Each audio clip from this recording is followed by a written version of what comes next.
Hey guys, I'm Janet on occasion, and today we are cracking on with our Orion campaign here in the Season of Revelation, which I actually commented on at the start of last episode, saying like, oh, what's that about? You know, why the Season of Revelation? It didn't make a lot of sense to me because the current season is the Season of Doom, which I didn't mention. I didn't elaborate. I couldn't think what the answer was.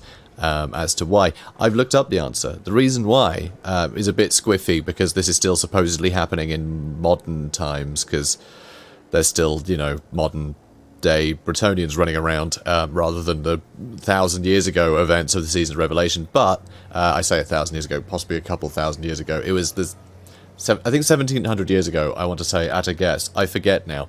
Whenever Bretonnia started, it was basically the same season, the Season of Revelation, which, so, you know, big thing about, oh yeah, Bretonnia, yeah, cool, and Morga featured in the Season of Revelation, but actually, the main reason it's Season of Revelation, because Morga actually appears in a few different seasons, because he does that, he has a habit of not staying dead.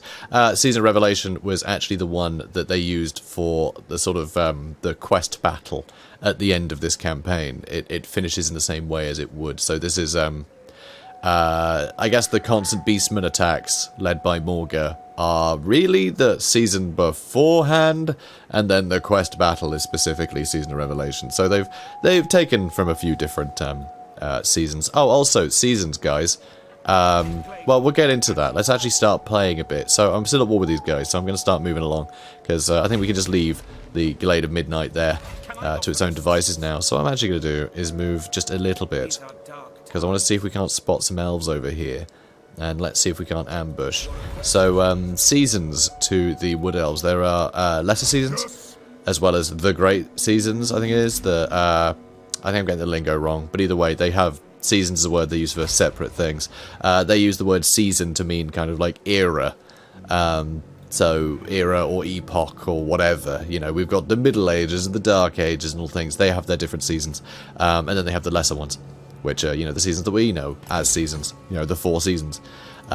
So, yeah, so the Season of Revelation, that is like a big several hundred years chunk in the middle of their history, basically. That's what they're referring to from that season. But yeah, I thought I should explain a bit more about seasons, but there wasn't much point going into it last episode, because I hadn't actually bothered to pick up on why it's particularly this season they know the campaign after.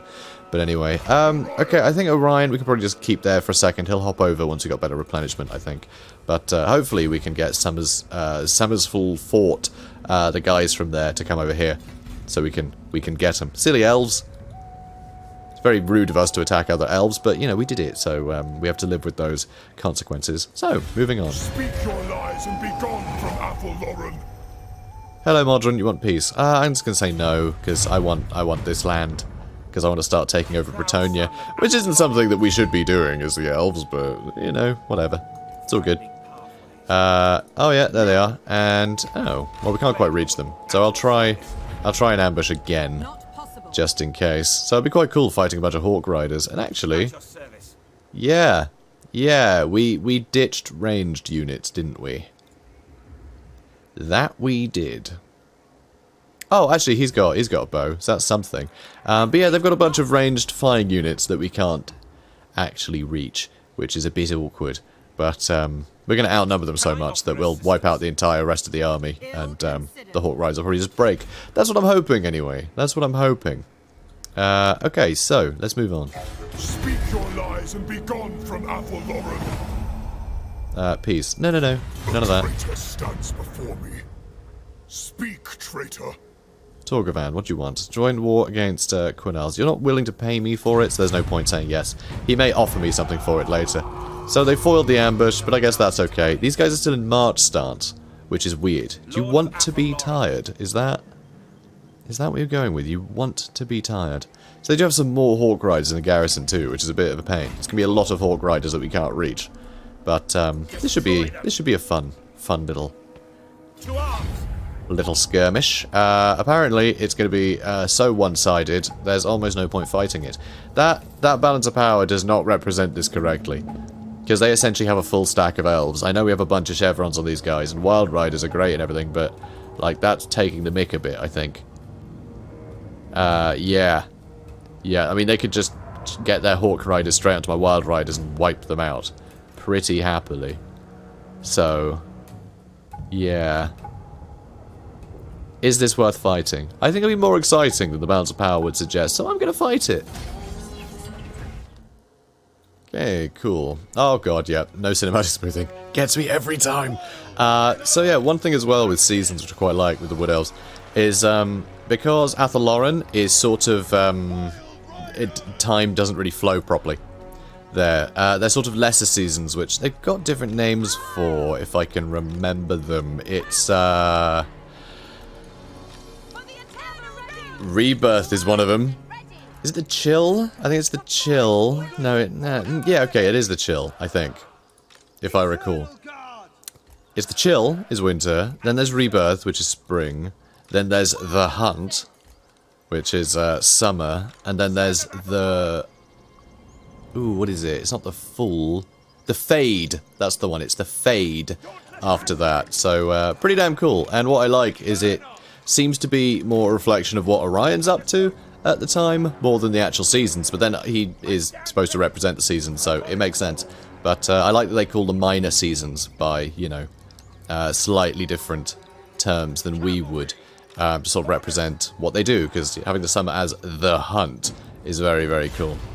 So, kind of shows more what they're into. So, you guys charge in. You lot, I guess we'll start moving them around. It's a shame these guys don't have shields, but it is what it is. Shields would be jolly handy, honestly. But it's okay. Oh, can you run across this? We can run along this. I thought this was an obstacle. It's not. We can run through it. But that's okay. So you guys get involved, and I think you just need to take pot shots at Hawk Riders. Hopefully you can kill a few. Because that would be good. There's just fewer arrows that'll be coming at us. So, alright, come on guys. Keep moving. Keep moving. So you got a bunch of Treekin. Like a ludicrous amount of Treekin. But I have a feeling that our Azhag Spears will make very, very short work of them. Our Azhag Spears should do very well there. I'm glad. I'm glad. That's good. I'm glad they're pumped, you know. They're up for it. Okay, come on everybody. Keep running. Keep running. Oh yeah, so anyway, the seasons they shouldn't make sense, by all accounts. They shouldn't make a lot of sense, given that time doesn't make a lot of sense in Athaloran. But what's really novel is that it just becomes instinct to know, you know, the flow of time. To know that if you're in a certain area, time isn't moving the way you expect. That's just something that the Wood Elves can just innately do. It's something that requires no additional thought. And the reason why things work kind of like clockwork for old Orion is because Kingsglade and the Tree of Ages, or the Oak of Ages, they actually run on the same calendar as... oh good, we're gone. As the rest of the world, sort of surrounding world. So that tends to be their measure. So they're still able to sort of keep track of the years because they're obviously keeping track of, you know, their king's renewal. So it'd be weird not to, frankly. Okay, come on guys. So yeah, that's how they sort of gauge it, even though they don't really need to do a whole lot to keep track of it. It's just sort of innate for them. Hang on, who is Tyduthus here? Oh, it's just Dryads. Wow, okay, brilliant. Yeah, let's kill their general then. How's everybody else doing? You all doing well? You guys are trying to chase birds again, aren't you? Yes, you are. Alright, you run out. And didn't I tell you the Hawk Riders could do horrible, horrible things to our Wild Riders? And it looks like over here, that's exactly what they're trying to do. So, that's pretty annoying, if I'm honest. Okay, you guys move up and around. And yeah, I want you to charge into the back of those Wildwood Rangers. So Wildwood Rangers, they almost never pay for themselves. They're still a bit terrible in campaign, even like now in Warhammer 2. They kind of suck.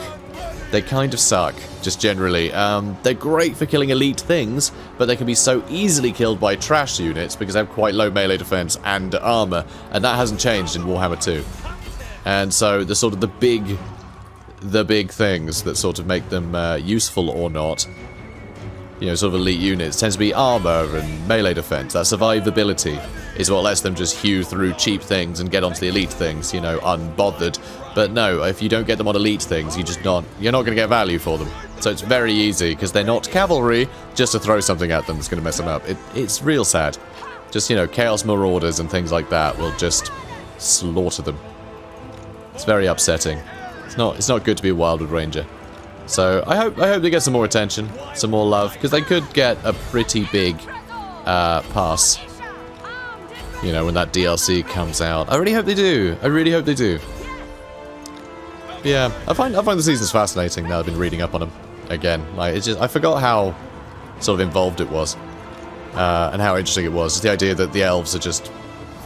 It's just an instinctual thing I really like. Very cool. Oh, also the main seasons, like the big, I can't remember what word they use. The big ones, the grand seasons, the major seasons, whatever the case may be. I forget the exact term they use. But, you know, the sort of the ages, the epochs, right, that they call seasons. Those ones, they just sort of wing it.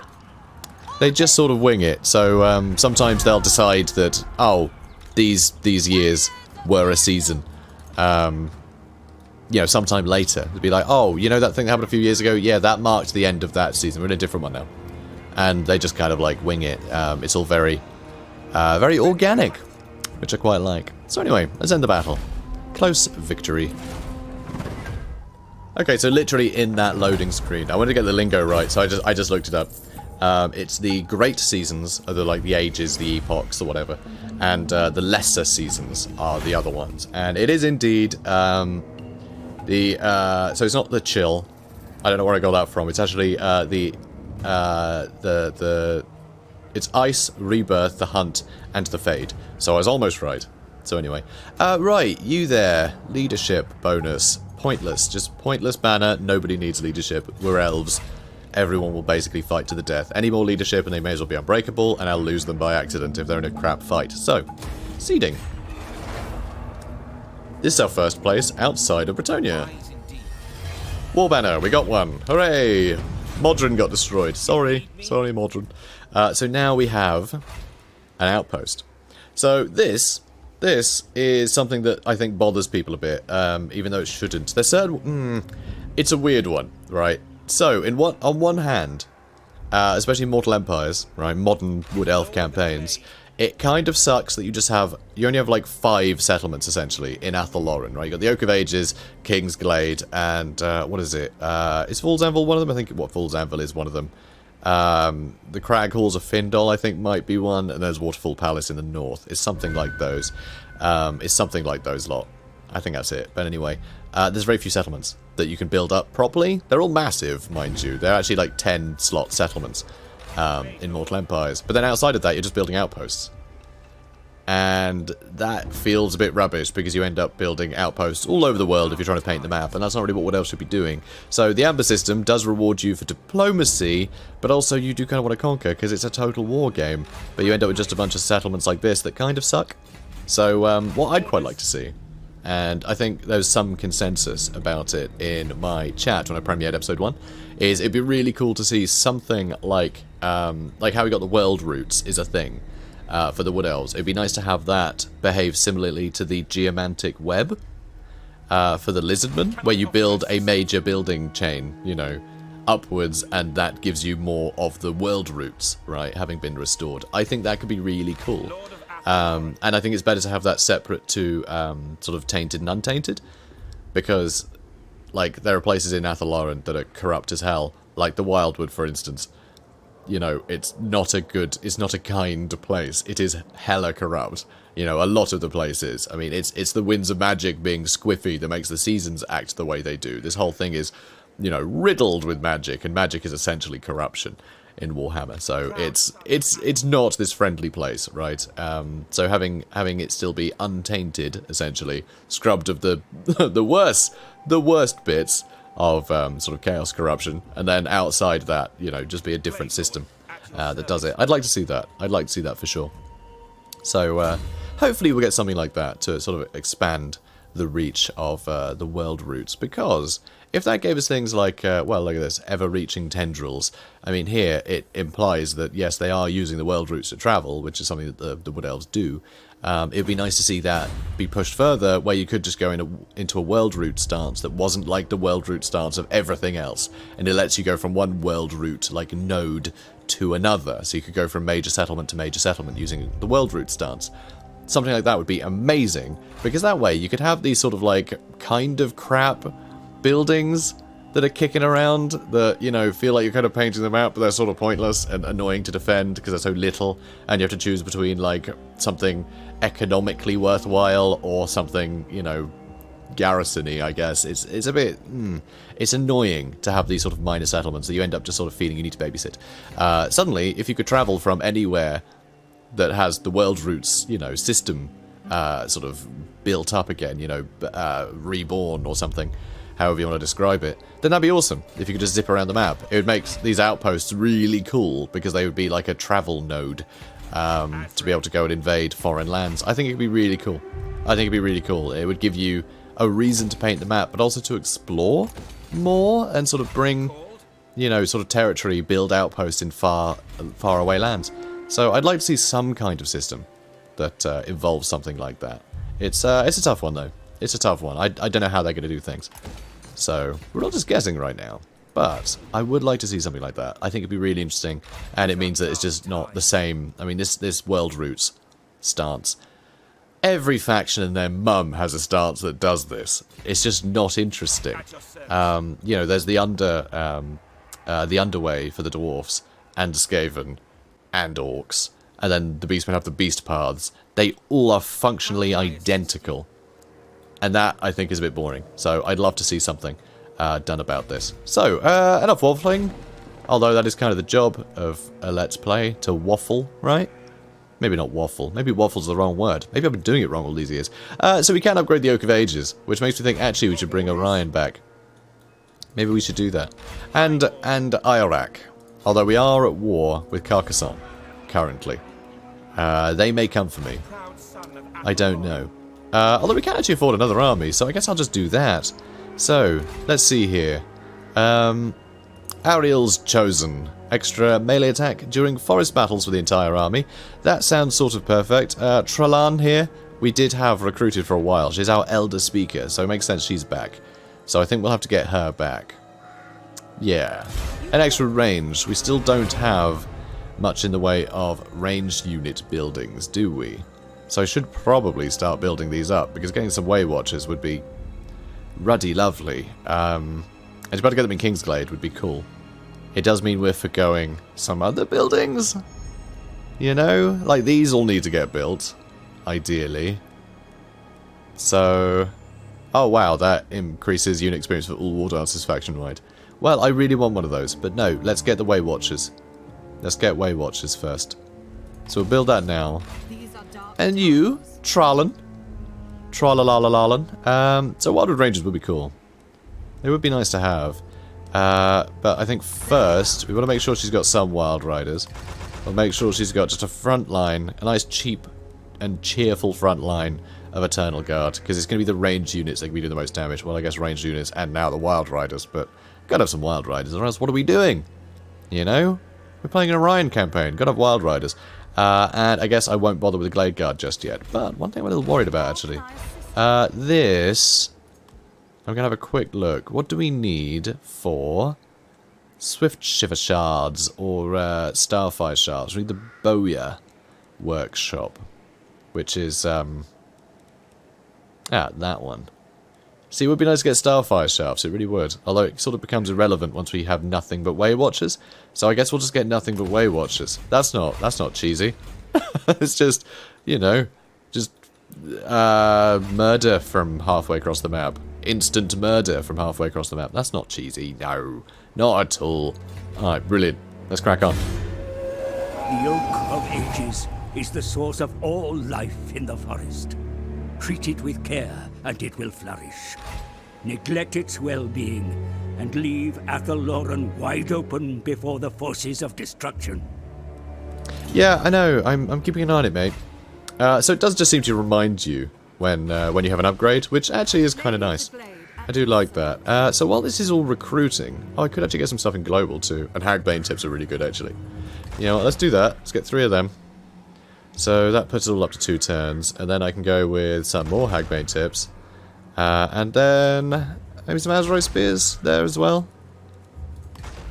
That's still... okay, that goes up to 6. I'm trying to even out the turn times.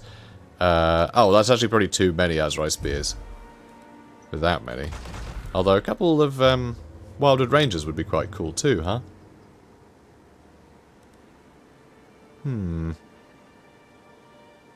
Ooh, I wonder... I mean, a spellcast would be great too. But we can't get any just yet, because I demolished that building. Awkward. And yeah, we're just going for cash right now. So these aren't the best armies. But... yeah, we won't bother with them then. We won't bother with Wildwood Rangers. We'll shimmy things over a bit later. Getting a bunch of Glade Riders would be quite nice too, actually. So tell you what, we got enough anti-large, just with the Eternal Guard, and we can body block easily with the Wild Riders if they have other cavalry and things. So they will do the job killing Centaurs. So without that, let's just get a bunch of Glade Riders. So that way we got a bunch of Hagbane tips, we've got a bunch of cavalry, and so we still got the same sort of dynamism that we get with Orion's army. A lot of mobile troops and things. But it's more archer based, and I think that works rather well for the army. In fact, I'm going to get rid of one of them and add maybe one more Hagbane tip. Because I don't think there's actually a downside to getting Hagbane tips over... no, not really. So if we're fighting dwarfs, then yeah, fine. But being able to do poison and magic is just a lot better than Glade Guard. I guess the downside is really the cost, but, you know, sometimes there are additional costs to different unit types like that. Okay, that'll do. Oak of Ages. That will put us on 0, though, if I build that. What happens if you're at a deficit? I actually don't know. What happens if you're at a deficit? Huh. I can't even remember. But I guess we'll risk it. And we'll see. Huh. Yeah, I'm super intrigued to see what happens. So let's go ahead. I thought something would happen while I'm building that. No, they're good. 10 turns to upgrade, though, which is quite a lot. That is quite a bit. So I might hop over here and wipe them out with Orion. And then run back. Because that would give me another couple of amber. Oh, or I could just carry on running with Ironbark here and not worry about the invasion. Because we'll have this army and Orion. And between the two of those full stacks, I think we'll be fine over here, honestly. Even though it'll probably be more forces than we had to fight last time. But last time I had 1 stack, not 2. So we can plant way more ambushes in way more places and hopefully actually catch them off guard for once. That'd be lovely. Oh, especially because we did get that tech, didn't we? That one, yeah. It's actually a 20% chance to ambush, which is lovely. Ooh, extra casualty replenishment rate over there. We really don't need that done, but I guess we'll cheer up the Bretonians. Maybe I can just peace out with a few of them. We'll see. We'll see. And world roots and then attack, maybe? Dunno. So we'll go attack St. Jack soon. Cool. Moving on. You will speak your honeyed words, and I will see the lie concealed within. Ooh, words with honey, huh? Join war against Quinalis, and they're actually happy to pay us this time, though it really isn't much. Is there anything else you can do? I'm gonna say no again. It doesn't benefit me. You would already be dead. Yeah, non-aggression pact. Oh wow, yeah, they know that our friends keep trying to get them to fight. Again, I'm going to say no though, I want to leave it open to attack them later if I need to. Or if I fancy it, I suppose. Protector of all that is hidden and lost, Ladriel comes to the aid of those who wander the dark places of the world. Sure they do. Now, let's get plus 20% casualty replenishment rate, which is insane. Huge bonus. Absolutely gigantic. So, is there supposed to be, isn't there supposed to be a Shadow Gave kicking about? Let's keep building this up. I feel like there should be something trying to come for us. But, oh well. So, World Roots. Let's hop over. We'll attack St. Jack. There's Carcassonne there. We also got, oh no, that's different. That's a different faction. That's part of Quenelle. So, what else am I missing here? Where's, Ferignac? Oh, it's up there. Okay. Cool. Okay. I'm happy. Let's move on. A traitor stands before me. Speak, traitor. Orion, dude, stop calling everyone a traitor. It's weird. These are our allies. Can you not see him? Peace treaty. Yeah, sorry. Sorry, Fae Enchantress. Although we really need her alive. She's the Pope for our pretend religion. But, fun fact, Orion doesn't care. He doesn't care at all. Ages, my lord. Should it fall, the sacred forest will surely wilt away with it. So yeah, that, yeah, I am protecting the Oak of Ages. Why are you suddenly telling me that? Did the armies appear? Maybe. I don't see him, though. But yes, the fun thing with Orion. Orion is all about the hunt, right? He thinks the elves are the best things ever. He's quite arrogant. And he's a force of nature, basically. When it's sort of like calm things like chatting to humans and being a nice person. No, they're nothing. And he will brush them aside, for the hunt is on, and the hunt is more important than silly things like diplomacy. His wife, though, Ariel, the Queen of Athaloran, the Mage Queen, she's also cool with it. She's actually fine with Orion doing his thing, because she knows that although Bretonnia is that buffer, right, Orion's never going to wipe out the entirety of Bretonnia, and frankly, it's better that they're scared of the forest and elven kind. It's better that they're a little scared, because they're worshipping the Lady of the Lake. They're not worshipping the elves, so it's keeping them in line one way or the other. So she's totally cool with it. Which, yeah, they're dicks. They're total dicks. So anyway, this isn't even worth fighting, but we haven't actually fought any Bretonians yet, and I want to. I want to fight them, so I'm going to. Alright. Oh wow, this is cool. I love the lighting on this map at the moment. It's, yeah, it's a very bleak day. Usually this is like bright green. Like, Bretonian maps have a habit of just being, like, sickeningly green. So, it's rather nice to see it. A bit overcast. Given what's about to happen. You know? If you want to know what's about to happen, dead humans. Lots of dead humans. That's the long and short answer, really. Alright. Yeah, you lot. Go on the edges. Your younger sisters in the front lines. They can get attacked by cavalry charges, and then you could run in. I don't want the cavalry charges to hit the ones that can kill the cavalry.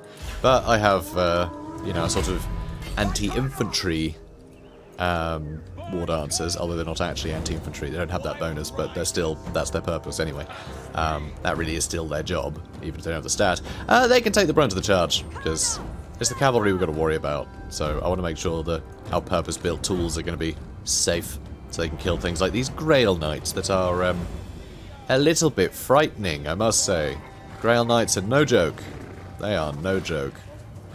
And yeah, they look awesome in this lighting. I love it. But yeah, the lighting in this game is, they've just completely reworked the lighting system for Warhammer 2. But it's interesting, because I wouldn't say the Warhammer 2 lighting system is necessarily better. I think technically it is a lot better, and it's a lot more diverse, and there's, you know, it's a lot better system and everything. But at times I feel like Warhammer 1 just has this certain bleakness, which is sort of perfect for Warhammer.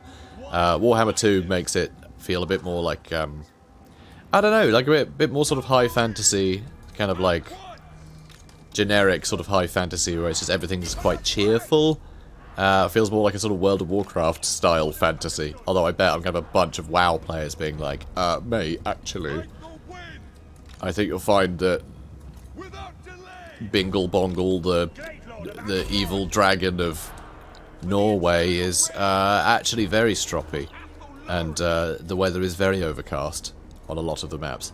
But I don't know, I've never played WoW, okay? Okay, everyone? I'm sorry. I know. I'm sorry. But anyway, can we kill things? Come on, guys. Let's get stuck in, yeah? And, oh, there's a mounted human. Yeah, try and shoot those Grail Knights. Are they coming for us? Yeah, they kind of are, actually. They kind of are. Which I'm not best pleased about, but... And those are the Knights of the Realm. Yeah. This is going to be pretty iffy for us, if I'm honest.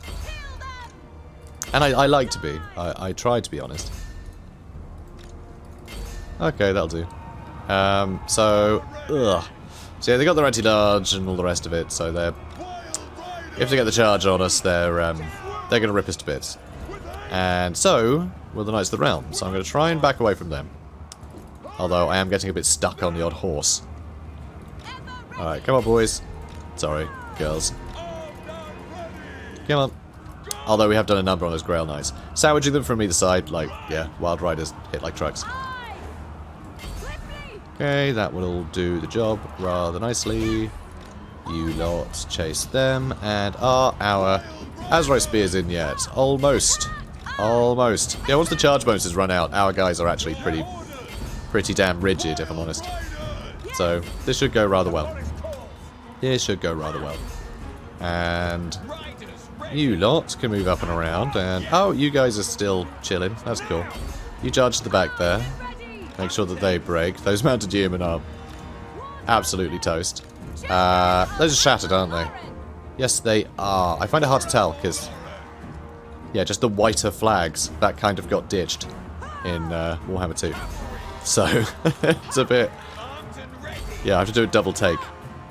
I'm just not used to it. I'm not used to these days. Okay, come on, you lot. Also, can I just say, I feel like I'm acting quite tired today, because I am very tired today. So sorry if I'm a little low energy. But, yeah, again, this heat wave is killing me. And also, it came to a head today. I had, had a brilliant moment.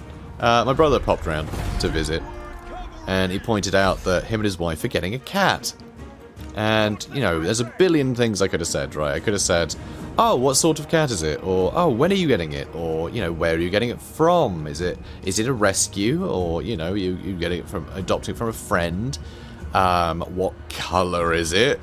Do you have a name for it? Like a billion of, when are you getting it? Like there's so many questions. But no, I went with, oh, cool. What flavour?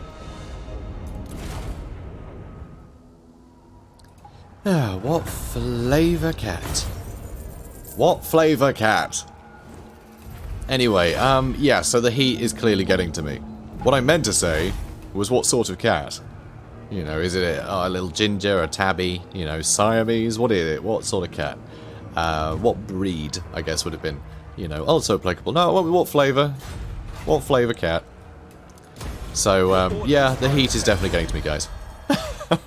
It's got me. But, you know, gotta record some stuff, because otherwise you guys won't get the content you deserve. So, okay, so now this is, again, where Mortal Empires doesn't work with this. Just doesn't work at all, right, with the Wood Elf campaign, with its current mechanics.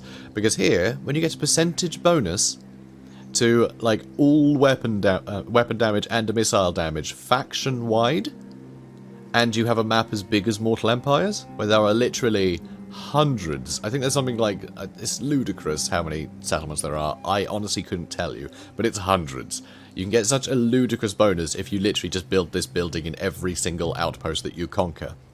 You can end up with just disgusting damage, you know? So these sort of faction-wide things, it makes sense to have an outpost. It should benefit the whole faction. Like that, income from buildings as well. But annoyingly, it just escalates to a point where Mortal Empires is too big a map for that. It just doesn't work. It's really very silly. It's really very silly. Also, we are getting amber for this, right? Yeah, we still get amber for it. It just doesn't show us on the ones that we own, which is sort of annoying, actually. I kind of wish it would show us the amber icon. Does it do that in Mortal Empires? Did they fix that for that? I don't know if that's in Warhammer 2, but still. But yeah, it's a weird one. Anyway. Right, you there, Ironbark. You can level up. Oh, let's get ever-reaching tendrils. I forgot that I hadn't done that yet, because I'd been using them quite defensively initially. So it just didn't dawn on me to get that. And clearly, the last couple of times, I just sort of neglected it. Anyway, we've got St. Jack's, we've got the Summer's Fall Fort, Glade of Eternal Midnight. We're making progress. And do we need more growth? Like, really? Do we? Maybe. And that's quite nice as well, actually. Plus 20 melee defense when we're under siege. That is insane if we get attacked. Though our garrison is sort of crap. So we should probably upgrade that. So yeah, we'll upgrade growth. We'll keep building this up. But seriously, where is that other invasion? Is it just not here yet? Let's have a look. Beastman. There's no Beastman. There's no Beastman. Oh, also, I haven't met the dwarfs up here yet, or any of the orcs yet, which is surprising. So yeah, we'll need to visit some of these places. I don't know what lives in Axbite Pass. It could be. I mean, it could just be more orcs, maybe, but. There should be more orcs around here, but we'll see. We'll see when we get there. I don't know if Kemmler makes an appearance, actually, in the mini-campaign. I don't think he does. That would be quite cool, because we do have... Oh, actually, is it even in here? There should be Le Mazental Abbey up here somewhere, though I don't see it. That's kind of hard to tell exactly where we are. Because, yeah. Anyway. Right, let's go to the next turn, because really we're just waiting for this insane army to build. Oh, Orion has a skill point. Oh, good job. Extra weapon strength would be lovely. Extra charge bonus would also be lovely. Eye of Curse would be cool, so we can start getting some of the ranged unit stuff. See, like, this is great, because this isn't really for ranged units, although ranged units probably benefit the most from it. But extra speed is kind of insane if you're just running people down with war dancers. Any sort of glass cannon army, like ours, you want to be on top of them in a second, and you want to be able to chase them down, so they can't come back. And get the charge on you, your flimsy units. No, you want to be super aggressive. And if you do need to run away, you can. So, speed is great. So that would be nice to have too. But, yeah, you know, I'm actually going to do that. So we're going to put up missile damage, which I think might affect... Does that affect our missile damage, or is it just the rest of the army? His allies in range, so I think it will affect him once that's active. Once we're on the battlefield. So that alone is quite useful. Orion! And now I'm not really sure what to do with old Orion. I feel like Morga should be here by now, but I'm just not seeing him. What can we build over here as well? We can't build any of the main buildings over here for, like, tech and things. So there's nothing particularly special we can do. So I might just get a slightly bigger garrison for him. So that way we don't have to babysit it quite so much. Because, yeah, not a great garrison, but we'll see. We'll see. Wood Elves are very flexible. They can really make their numbers count. Which is what makes them a really interesting faction, which is kind of why it's just the most tragic that they have the worst campaign mechanics at the moment.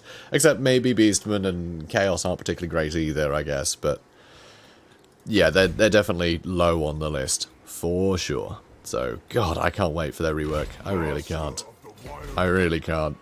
Oh, yeah, if you guys have any more ideas or what you think would be really interesting to see in a rework, let me know. Because I'd love to hear what you guys reckon. A traitor stands before me. Speak, traitor. A Imaginary Ironbark. Military alliance. Yeah, I suppose. I think we were at war with him at one point. Young stag. Forest dwellers beware, lest you are watched, followed and taken, never to be seen again. Well, that sounds awfully spooky. Now, we're just going to keep running out. Yeah, if she attacks us, we don't have any problems. Beast Slayers of Baston. Knights of the Realm, Field Trebuchets, Men-at-Arms Polearms, and Men-at-Arms Polearms are just going to get melted, frankly. 91 melee attack! 91 melee attack! There's just no hope. There's no hope, guys. There is no hope. Okay, what next? Is that army not quite done? But Trallan does have another level up. Oh, I find it so sad that you get locked out of one tree if it's not Orion getting these skill points. It's very sad you have to pick one or the other. But, you know, it's a nice way to differentiate your armies and your different characters and things. I kind of like that.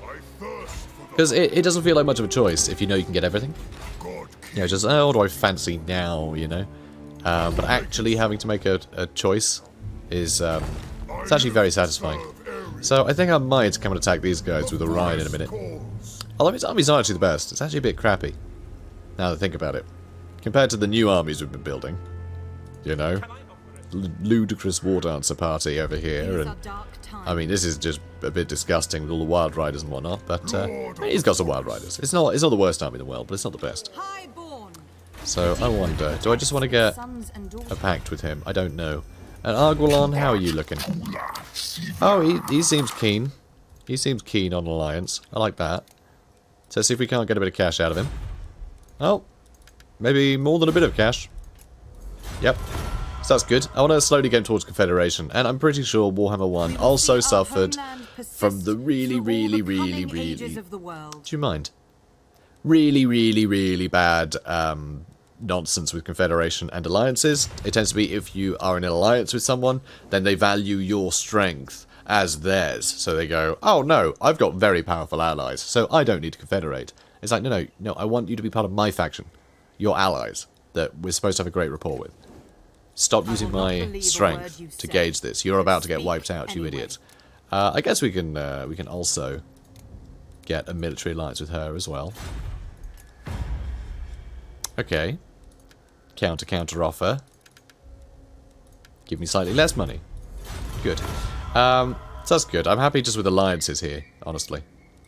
Although I still might attack them. We'll see. We'll see. Alright, Kingsglade. Ah, good. We can start getting Way Watchers. So actually, I might get rid of all the Hagbane Tip units. Although Glade Riders... So that's a point. Where do we get Glade Riders from? Oh, we get them from here, and we get the Hagbane Tips only if we have the Bowyer. Okay. I see now. That's a shame, because Glade Riders and Hagbane Tips would be perfect. They are such good skirmish cavalry. Like, the best. They can just own every other skirmish cav, because they're really quick with 95 speed, which is, you know, some of the fastest cavalry in the game. But also, they have poison damage, the Hagbane Tips units, and poison slows down enemies. So, oh, and they also have way bigger range than basically any other skirmish cavalry. So they can keep in range to be able to shoot the enemy, while keeping the enemy out of range to be able to fire back. And they can just, yeah, any sort of light skirmish cavalry, they can kill really easily, because they don't need the armor piercing against those kind of things. So they're the best skirmish cavalry for dealing with other skirmish cavalry. And other than that, you just can't catch them with anything else. So even if they don't do much damage, you can't touch them. There's just no touching them. They're insanely powerful. Like the Hagbane Tips especially, because that just leads to so much more support. You know, you can just shoot at anything that you want to slow down or sort of weaken. It's just wonderful. Really great units. Aggressor, Defender. Well, okay, we're allied with everybody and they're at war with each other. So I guess we're going to war with the War Dancers, because I want to keep Dirthu on side. So yeah, we're going to go to war with the War Dancers, guys. Which is very annoying, because I like War Dancers. But that's okay. It hopefully just means we can take this feast hall for ourselves. So, yeah, Arguelon, I got you back. People aren't going to like us now. We are, steadfast. Huh. I guess because we said yes to an ally. Interesting. I didn't realise that worked like that. That's actually perfect. I'm very glad. Genuinely thrilled at that. I thought that was going to kick us in the tits. Be like, no, you did it wrong. You idiots. You poopy brain. You did it wrong. You betrayed everybody. It's like, my allies are attacking each other. What do you want me to do? But yeah, I thought he was going to say that I was horribly unreliable because I negged on a promise. But no, apparently it's fine. Okay, Castle Baston. Sorry, Carcassonne. Yeah, not a big garrison. This is an interesting one for a siege, because Wood Elves, you can usually just sort of stand at arm's length and just kill everyone with a hail of arrows. We're actually going to have to charge in and start murdering people on the walls with this kind of army, which is like the anti-Wood Elf army. It's kind of fantastic. It's a lot of fun. Okay, so, we don't need leadership at all. This is all trash. This is all completely pointless. Just, there's no point with any of this. Also, that just adds to leadership, but this adds leadership as an ability that has a constant effect. Just make it +4 leadership. You weirdo. So that's really odd, but whatever. So I think we'll do this next episode, guys. I think we can do this next episode. And I'm going to have another coffee, because my god. Anyway, eat your vegetables. And comment, like, subscribe. I'll see you in the next one. Have a good day, guys.